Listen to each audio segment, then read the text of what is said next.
বাংলাদেশের অবকাঠামো প্রকল্প থেকে বিপুল পরিমাণ অর্থ আত্মসাতের অভিযোগ উঠেছে সাবেক প্রধানমন্ত্রী শেখ হাসিনা ও তার পরিবারের বিরুদ্ধে।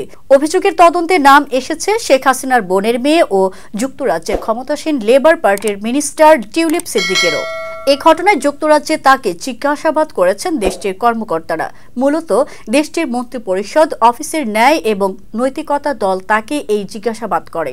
রোববার রাতে এক প্রতিবেদনে এই তথ্য জানিয়েছে যুক্তরাজ্যের সংবাদপত্র সানডে টাইমস। ব্রিটিশ এই সংবাদ মাধ্যমটি বলছে, বাংলাদেশে একটি পারমাণবিক শক্তি প্রকল্প থেকে নিজের পরিবারকে প্রায় 4 বিলিয়ন পাউন্ড আত্মসাৎ করতে সহায়তা করার অভিযোগে মন্ত্রিপরিষদ অফিসের ন্যায় ও নৈতিকতা দল মন্ত্রী টিউলিপ সিদ্দিকীকে জিজ্ঞাসাবাদ করেছে। টিউলিপ সিদ্দিক ব্রিটেনের ক্ষমতাসীন লেবার মন্ত্রিসভার সদস্য।